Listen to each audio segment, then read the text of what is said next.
So we're going All to right. dive into next with Sky. He did all this beautiful research for us on the source material for the how this series relates to the comic and all of the comic references we got in this episode.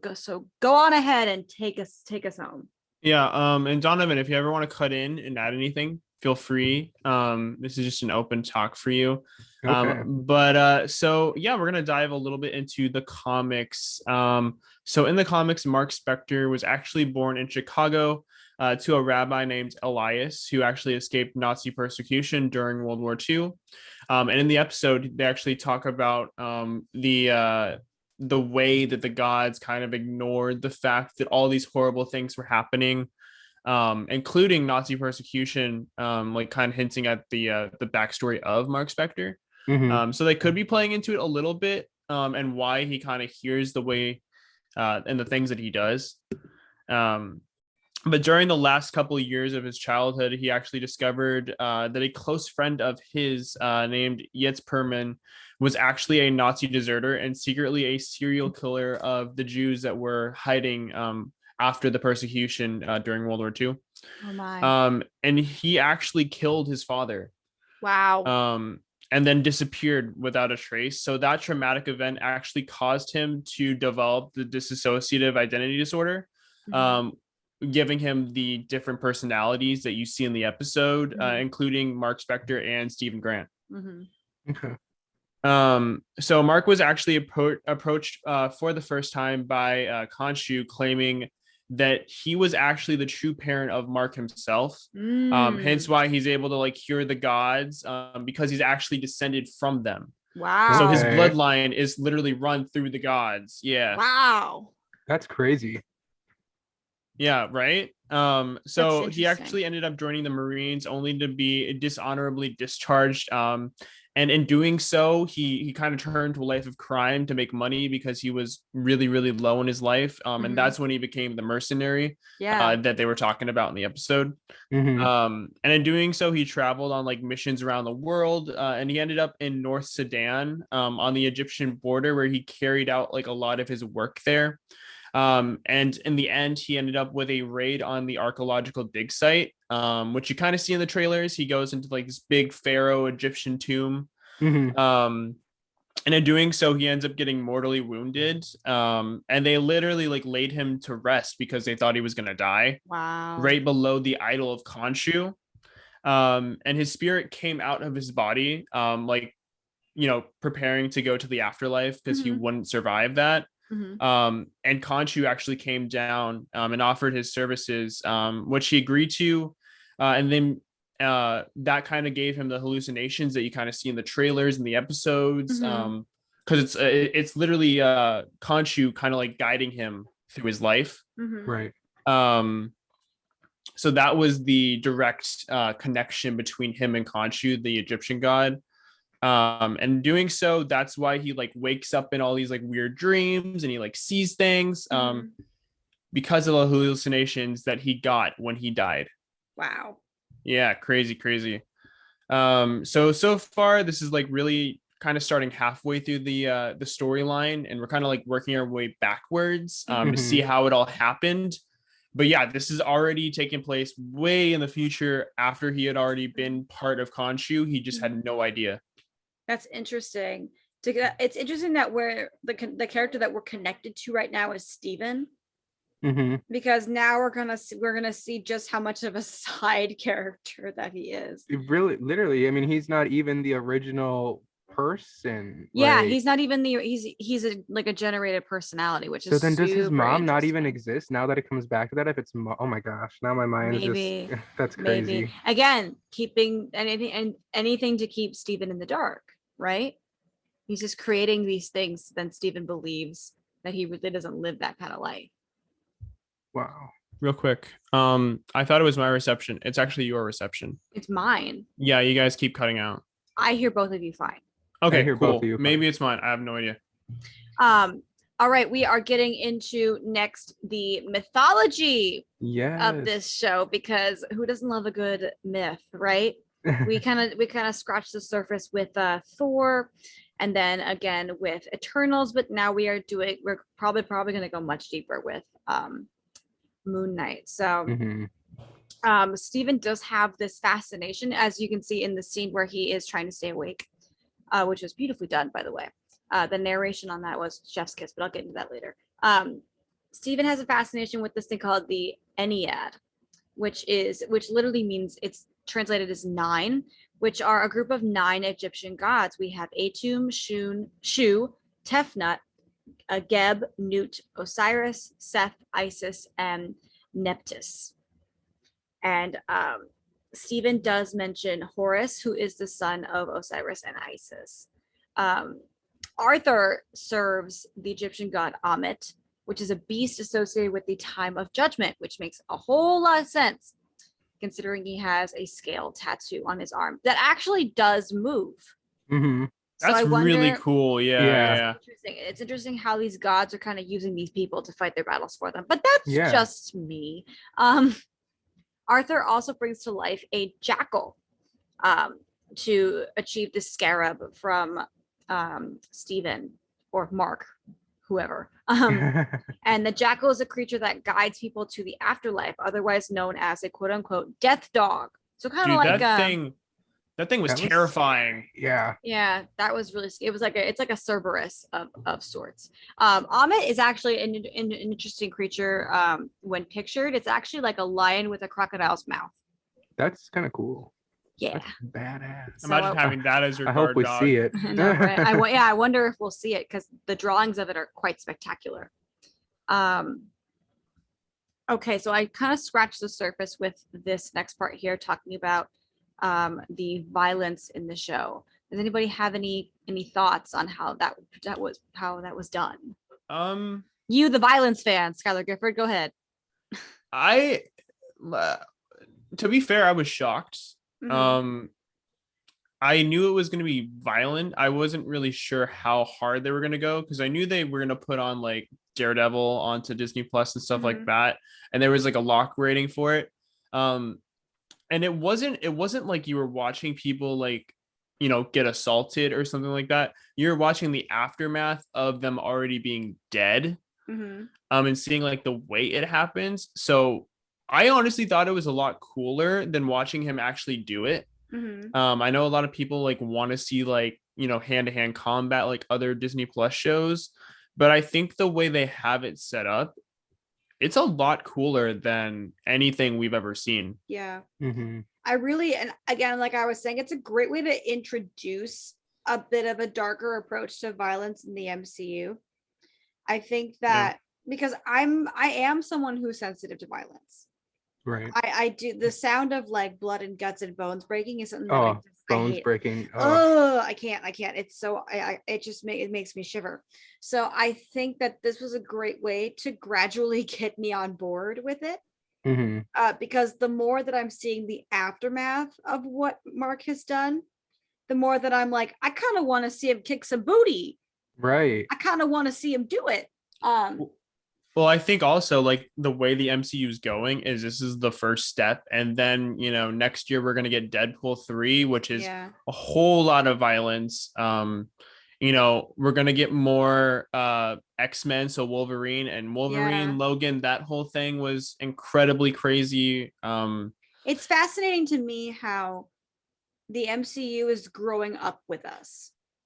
Yeah, for sure. At this point, the bulk of the audience right now, at least is probably anywhere from like 21 to 30 years old at this point. Right. Maybe even 35, I would say. So a big bulk of this audience we were like kids or teenagers at the time when Iron Man first came out. So maybe we weren't. That's crazy. Maybe we weren't ready for it at the time. Right. But now we're at this point, I think the MCU is like, our target audience is like grown. They're like doing their own taxes this year. So they probably can afford to see some punching and some blood. Right. And see, the thing is, if parents want to get their kids into Marvel, start with Iron Man, and then gradually work. By the time they're ready for this stuff, they'll be at that age. And thanks to us influencers, We just warned them about the violence. Right. So you're welcome, parents. You're welcome. So yeah, that is definitely it's so fascinating how self-aware the violence in the first episode is, because I think also the MCU is aware that you're probably not going to go back and watch Daredevil right now. Yeah. Maybe after this series they will, but I think that they're more inclined to watch Moon Knight because, first of all, it was heavily promoted. Yeah. Oh yeah. Heavily, like ridiculously. It was the first commercial before the Oscars, for crying out loud. Mm-hmm. So they expect people to have tuned in and watched that. I think the only reason people would go back and watch Daredevil is for She-Hulk and the fact that he's going to be in it. Right. But I don't think they're going to really promote that. If anything, they're going to promote She-Hulk. And be like, well, if you like this character, there's all this other content that we've already had with him. But also, same thing for No Way Home as well. Mm-hmm. Well, yeah. If you happen to have enjoyed that 30-second cameo of Charlie Cox, right. Here's a whole list of things. Here's a whole tangent to go off on that. Right. But it definitely was not as pushed as like going back and watching Toby's movies or Andrew's movies, for example. Mm-hmm. So I don't think that people are inclined to jump on Daredevil right now. Yeah, that was also such like a huge like generational film, though. Yeah. Spanning almost 22 years. Like I said, we're all they're gonna grown push it now. Yeah. Like I said, we're all grown now. So yeah, definitely like it's been 20 years since we've seen these movies for the very first time. So we're all fully capable of handling a couple seconds of blood on the hands, I just keep thinking of that guy's Instagram comments to you this morning. How it was God. like literally, okay, there we see somebody's brains like in the back of the car there with his brains blown out. Like it is gory. Like, you guys, this is definitely a step up. The dude was like this dude on Donovan's video was being so mean and was like, you think that's violence? It was like 2 drops of blood. And I was like, somebody's like the point went right over someone's head. Right. Like, tell me you don't understand the show without telling me you don't understand the point. I tried to explain like, hey, like that's the idea. We're probably working up towards a little bit more of we're probably like, even at the end of the episode, we saw a glimpse of the actual fighting, which tells me we're going to see more as the episodes go on. I hope we get flashbacks to these fights actually happening as he remembers. Like when he's like, oh my gosh, I remember, like, Yeah, I kind of wondered that too. That was the coolest fight scene that the MCU's ever done. I'm just gonna say that right now. What, Moon Knight? In the cupcake car, or in the cupcake car? Yeah. And they were driving, and hold on. Hawkeye says, "What's up?" I'm not quite over that yet. The car chase for Hawkeye. I'm not over that just yet. Yeah. The way the 360 camera was, that was really cool. That was so cool. And then the ending with the Pimtech arrow. I'm not over that yet. I forgot about that. Oh my god. I'm not over that yet. So if we're diving into the violence, that Jekyll scene at the end of the episode when he was just wailing on it, dude, that was awesome. That was really cool. We see it trying to claw out. Nope. I get to eat it back in. That was really cool. So that's the violence. Goes flying. And that was just like 2 seconds of it. So I feel like we're gonna get like 3 seconds next week, or like 10 seconds. Episode 1, baby. Exactly. Like we're definitely gonna get more. And if you are like this Instagram commenter on Donovan's video, that's the point.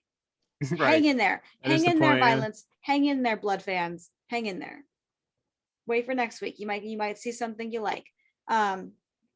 Okay, so as we were talking about earlier, I feel like this was just like me and Donovan in the candy store. This little section right here, the hidden details. This was the thing that you and I were like screaming over the most last night, of just like, oh, did you see that? Oh, right. Did you catch that? So I guess as whoever put these in our notes here, if you want to go ahead and just touch on these subjects real quick. Yeah, sure. So the first one is the beginning of the episode. Obviously you see Arthur fill his shoes with the glass. And that was actually in a real comic book story. So he actually was trying to see if he could test like the pain theory, and if he's able to black out through neural pain responses. so he keeps pushing himself essentially to see how far his body's willing to go. Interesting. To get to a level of enlightenment, essentially. Okay. Kind of that like that godhood era kind of thing. So he lives with an incurable amount of pain that he just constantly lives in, and he's like willing to do it to see how much he's able to resist it, to push him and himself in like more of a like god-driven way of life, which is insanely, horrible, but very, very interesting. It's actually a similar thing that was shown in what's that movie called? Tom Hanks. Da Vinci Code. In Da Vinci Code, the antagonist of Da Vinci Code does a similar thing with pain, where he constantly inflicts pain on himself. It's the same kind of like pain theory thing that I don't understand how you're able to like deal with that though. That looks so, and the sounds that came off the glass while he was all three of us went, ooh. Yeah. Ooh, no, that's the first scene. I know. Welcome to Moon Knight, chillins. I love how it started with him, like not even like Oscar, it wasn't Oscar, like Oscar Isaac. Where's my man though? Where's my man? Right. Not like, you, honey. This is not Moon Knight. I'm not talking about Sky. I'm talking about Oscar Isaac. That's fine. Whatever. The next one, there is a London shop called Atlantis that you can see from the bus that he's riding on. And that's actually the fictional location, obviously, of Namor, that was hinted at in Iron Man 2 and the Avengers, Endgame and stuff like that. The underwater volcanoes. And the earthquakes that were going on next to Wakanda. Obviously, they're hinting at Namor's entrance in Wakanda forever. So that'll be cool to see. Get Atlantis finally in the MCU, hinting at the Inhumans and stuff like that. Get some of the Illuminati going for Marvel and the Doctor Strange, the Multiverse of Madness, kind of tying everything together. So that's pretty sick. Little things like that, yeah. Right. All right. Do you want to take over? I'll let you kind of go off on this a little bit. Oh, yes. Donovan with the Duchamp.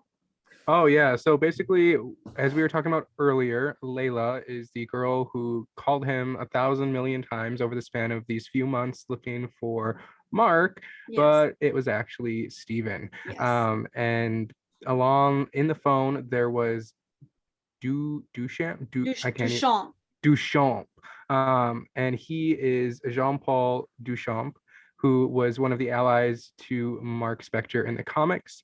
And he was also on the mission where Mark died in Egypt. So he ties in with this. So the fact that there's a missed call from him and there's only one, like, why is there one missed call from him? So that's interesting. Right. And basically, oh gosh. Do you want to do this one, Armida? The museum one? Oh, sure. When Arthur confronts Stephen at the museum, he tells him, consider this. Had Amit been free, she would have prevented Hitler and the destruction he wrought. Nero, the Armenian genocide, Pol Pot. And Stephen responds, not nice people. Oscar Isaac starred in the film The Promise in 2016, which took place during the Armenian genocide. So Arthur's comments in Moon Knight episode 1 could have been an Easter egg that alluded to Oscar Isaac's previous films. Oh, dang. Yeah. That's crazy. Not only that, we were talking about earlier the way the gods kind of like dictated everything that was going on with, World War II and how he grew up there with the Nazis and stuff like that. Everything is seamlessly tying together, which is actually really, really cool. Yeah, that's awesome. Oh yeah, there's the reference to Avatar, which is another Disney property coming in 2023. So that was pretty funny that they kind of hinted at another big thing that Disney's doing. Right. Of course. Egyptian carvings appearing on the wall. I loved this. This is just a nice art detail that I really enjoyed. The summoning of Moon Knight, if you will. Right before we see, and I think this is a great way to kind of build up the excitement. And maybe this was just me because I was the only one who saw him. It was right when Stephen lets go of himself and brings Mark into the picture. Mhm. The bathroom walls are glowing with hieroglyphs and Mhm. Yeah. the wall drawings on there. And I just thought that was like stunningly beautiful. It was so subtle that if you were looking at Oscar Isaac, you would have missed it entirely. Mhm. I love the way the suit like forms on his body. The Oh, way the it kind of suit. like It like wraps. it Yeah. like engulfs him. Yeah, it's so nice. We are also looking at, before the final scene in the museum, you can actually see the crescent moon over the museum. And Moon Knight's powers get stronger with each moon phase and are the strongest during the full moon. So we have yet to even see him at his strongest. So he did this to that freaking jackal. I Probably know, in, like, Oh my one of god, his oh my god, oh my weakest. god, oh my god, oh my god. So there's like 10 phases of the moon, right? Every Mhm. episode it's gonna grow bigger till the full moon in the last episode. Oh yeah. Oh, that's Episode 6, we'll see him good. in his Yeah, full power. the full power. Ooh, I just liked the reference to the symbol on his chest and also the weapon that he carries. I thought that was a Mhm. nice way to start it. Not only is the crescent moon like the first phase of the moon, Right. but also Right. it's the symbol that he carries with him. So I thought that was a really nice reference to Mhm. for those who are living under a rock and haven't seen the suit yet. That was a nice way to So- kind of hint at it. Ooh, it's nice. Absolutely, absolutely. There's also a bus referencing the snap and the program from Spider-Man to help the people who were blipped away to regain their lives before. Yeah, that's all pretty that. cool because like there's not really like any tie-ins to the MCU. It's pretty Right. much a complete standalone thing. Mhm. But there's like really subtle nods because that's like a huge event that's happening in their world right now. Yeah. Everyone just like randomly came back, and it's been not even like a year Yeah. since everything kind of happened. It might be a little over a year. Mhm. When does Moon Knight take place? Do we know? Oh, I don't know. I don't honestly know. Because Yeah. We're probably don't gonna the find out. Eternals go to London? Like, what if it could be at like the same time? Because like Cersei was in London at one point, and Mhm. they said that there's going to be some connection at some point to the MCU. I did Okay. hear that we're gonna get Professor Hulk in the episode, and the like one of the later episodes. So we're gonna get Ooh. Hulk. We might get there's a really big theory that we're gonna get the Punisher from the Netflix show Mhm. for the Midnight Suns, tying that in for later on. Mhm. Oh But wow. yeah, I really like this little detail with Arthur's tattoo and the reference to mythology. I really enjoy this. Arthur has a scale tattoo that measures people's true being, if they are bad or good based on the past or future. Mhm. And if they are purely good, they live. And if they are bad, they are killed. And this ties a lot due to the fact that ancient Egypt is kind of bases everything on the gods. And they really believe that only the ones with the purest hearts would be able to cross over into the afterlife. And those who didn't would lead to a legend of suffering and pain. So that kind of shows that Arthur kind of still believes in the ways of the gods and the harsh nature, almost barbaric nature in terms of Right. yeah, like, because modern culture is all about like, oh, but you can change. Right. Mhm. Second And I chances. feel Yeah, like yeah. chances. and I feel like ancient culture was more like, no. No. Well, I mean, like the scales, like it shows it judges him based on the past and the future. So Yeah. you don't even like you can't dictate what's gonna happen from like Arthur's vision is also a little bit based in an extremist like Christian ideal of like head of earth being like heaven. I can see that. Yeah. Yeah. Yes. That. And he even said like we're trying to make this world a more heaven-like place, which is Mhm. why he's getting rid of The The yeah. darkness, the yeah. darkness. Absolutely. The chaos or The whatever. chaos. So in a way, he's kind of like Thanos. Like Thanos wanted to do. He didn't see himself as doing bad. Mm-hmm. So He was trying to like reduce the population so more life could be gained. Yeah. I wonder Right. if Arthur Harrow is a more frightening villain than Thanos, because Thanos has to like destroy worlds, and Arthur can just hold your hands for a couple of seconds and you're gone. I'd like to see Thanos walk on glass, okay? Right. He is a baby. He is not going to walk on no All glass. that for a drop of blood. But here's the Right. thing: Thanos still had like people that he cared about, and like when Gamora passed, he was hurt. Mhm. I don't know if like Arthur would be with anyone who had died or Mhm. had sacrificed themselves like that. I feel like Well, it's for the maybe cause. maybe Thanos had a little more humanity in him than we give him credit for. Mhm. I was thinking about this the other day. I was thinking about this because in my environmental science class in college, it was a very existential crisis altogether that semester. Because the number one thing that my professor drove into us was that Earth is close with respect to materials. And so we'll just keep building up and building up and building up until one day we are overwhelmed with materials and die. Oh my God. Yeah, I get. Yes. Which is probably what Thanos was worried about, was that if there are more people that are living in this world or in the universe in general, then we're all going to die quicker. Right. I feel like that's only half of it. Yeah. So because sorry, you can finish. So I think that his motives were somewhat placed in fear of the natural way of things. Well, I think Arthur's fear is based on fear of the wrath of the gods. Yeah. Yeah. But not only that, I mean, especially from Eternals, the fact that Thanos is an Eternal, and the way like Earth and like other planets were going to be destroyed, I feel like he also knew that. And he was also doing the snap to kind of try to prevent like the Eternals from spreading because of how like dangerous they are being in like the universe and stuff like that. So I kind of want to see how that plays into it, because if it is going to be like tied to the Eternals, especially with this show and the gods, that could be a huge part of it. I just want to see Harry Styles. I'm not usually a Harry Styles stan, but I'm intrigued by Harry Styles. Star Fox is a very interesting character. Yeah. I am enthralled. I am here, and I'm ready for it. So that leads us to, where do you guys think the show is heading next? What do you think we'll see like in the coming episodes next week? Where do you think the show is going to progress the MCU? Well, I think we're going to go to Egypt next week. I feel like we have to meet Layla. There's all these ads coming out with her in Egypt, so I feel like they're not going to promote something like that. She's a star. She's one of the stars, so we definitely can't hide her for long. So I feel like next week we might go to Egypt and we might get a few more answers and see some more creepy gods and things like that. I mean, especially with the little hint in the fish tank with the pyramids. I wonder if we'll start the episode with Mark's backstory.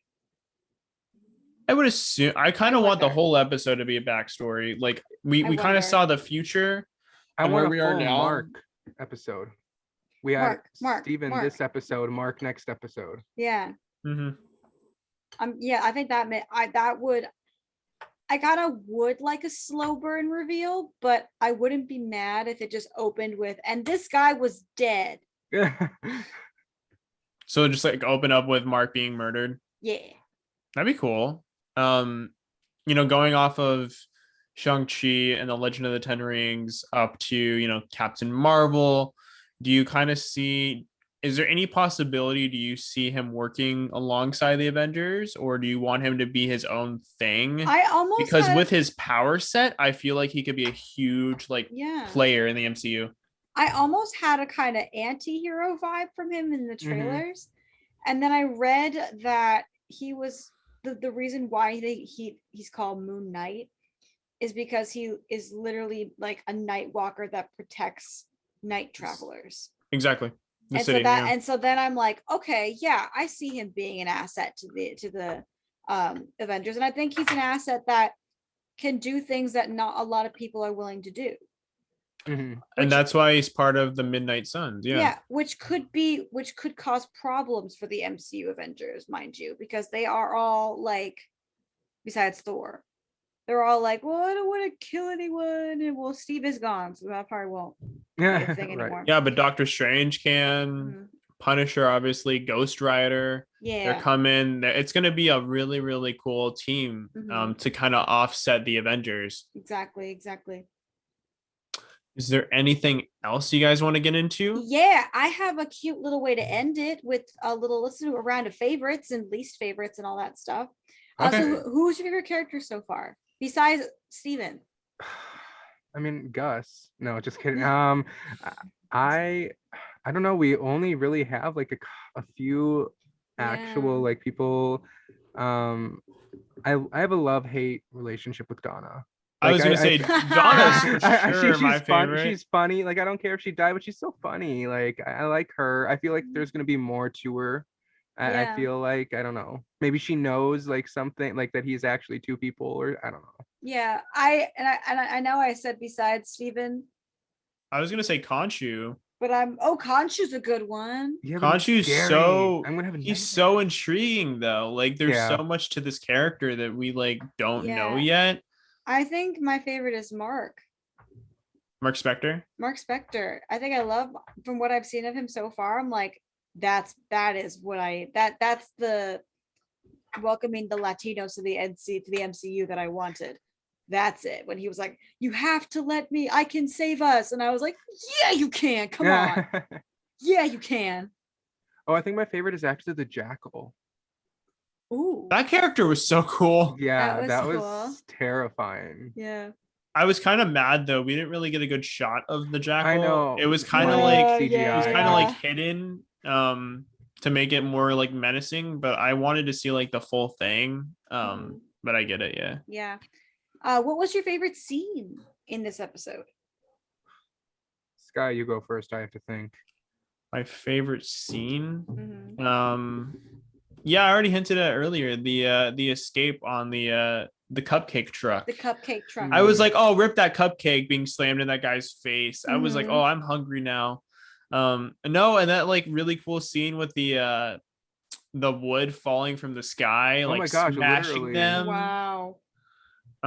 Yeah, I was not expecting that. I thought that was like the CGI was really, really good for it. I thought it flowed really well. And it was like one continuous scene, which I was really impressed by. I think besides the end, my favorite scene is the staying awake. Oh, that was fun. I was gonna say, besides the transformation, that one's my favorite. The transformation. And I was watching it earlier today for the second time, not the third. The second time that I watched it, I was telling Sky, and he was not listening to a word I was saying because I'm getting a little bit too analytical. But I loved how the narration was super specific in kind of telling us how not super focused Steven is. The narration kind of helped us understand that, because it was like, welcome to staying awake. Here, like a great way to do that is by playing puzzles. And then immediately goes, but if you don't like puzzles, you can do some reading, and then you can read this. But if you don't like reading, you can imagine yourself in this scenario. And it just repeats itself over and over and over again. So you can kind of understand. We get like a night's worth of distractions in 2 minutes. Right. I think that was really cool. Yeah, I mean, those were my two favorite scenes. But besides that, I would have to say the scene with the girl at the museum when he's talking to her by the pyramid. That was just an interesting that was cute. Scene. Yeah. Really yeah, for sure. Nice to see Steven in control and like thriving in his own way. What was your favorite action sequence? And Sky said the cupcake, so that's a no-brainer. Yeah, I mean, the cupcake one was really crazy. But I feel like the scene where he drained the life out of that woman, that was really scary. Oh jeez, that was so insane. Like she just like turned to like grossness. The scarab moment was pretty cool. It was kind of gross without being gross, if you catch my drift, because it was like forcing his hand open, and there was something oddly creepy about it, but it was tastefully done, I think. I mean, it ended in 5 murders, so I mean, and then you blink and then everyone's dead, and I'm like, oh, okay. And then of course the end, obviously. Obviously the end. where does this show rank for your Disney Plus MCU list so far? I'm talking like, do you want to do a full show? I was thinking just the first episodes. First episode is fine. Yeah. For me, it's the top for Yeah, for me, sure. it's the Like this top. was the best This MCU. is the best first episode. Yeah, I the will best. say. Yeah. This was the Wow, best all first across the episode. board. Moon Knight, you have outdone yourself. I know, but and I also think it's because WandaVision left us with more burning questions than exciting questions. Mm-hmm. Falcon and the Winter Soldier, my sister said, I wish they had met. So that speaks for itself. Yeah. I wish they had met up at that point. And then although that reveal at the end of Falcon and the Winter Soldier was I thought Loki was really good too. Yeah. Loki. Oh, wait, because in Loki they did the flashbacks of his life. Mm-hmm. That was nice. So, and then the first episode of What If was Captain Carter, and that was really, really good too. That was a really good one. So I think I would rank it like Moon Knight, and then I would do Captain Carter, Loki, Hawkeye, Falcon, and WandaVision. Okay. In terms of first episodes. Yeah, okay. That's fair. Yeah. Because a lot of the shows like progressively got better as they went, but this show was like the best as like the end of the show that they've ever had. So I'm really curious if the rest of it's gonna not be as good. That's what my one fear is. I don't think so. I think it's gonna be like in the same, if not a little under, because they're kind of like they're probably gonna pump the brakes because this episode was so fast and so like exhilarating that I think they're gonna want to slow down and show like his backstory. Going. Vroom vroom. Let's keep going. But it is only 6 episodes, so yeah, I'm kind of intrigued to see how much they're gonna push the show. We were talking about how this was very packed with a lot of stuff. Yeah. And I think that and I told Sky this, that I think with Hawkeye, it kind of showed that with one character move, you can answer all those questions. Because there was like, well, what about the murder? Well, what about the mom? Well, what about Yelena? Well, what about the other murder? And then literally it was all explained with just Eleanor works for Kingpin. Done. Right. It was Kingpin's fault. Literally all the questions are answered. It was so quick. So I think that like Moon Knight could leave a lot of things open-ended at the end of episodes, but probably like if they've learned anything from Hawkeye, they could just like that answer it. Right. All right. Is there anything else? I don't think so. I think we're good. All right. Do you want to breakdown? Yeah, it was fun. There's a lot of really, really cool things that's going to happen obviously later on. But yeah, I am super stoked. I loved it and I'm ready for more. I can't wait to see you guys next week. Woohoo! All right, so if you could leave us a rate and a review on Apple Podcasts, rate on Spotify. We just released a new design for our faithful listeners on our Redbubble, so go check that out. If there is nothing else, all right, dream a fantastic dream.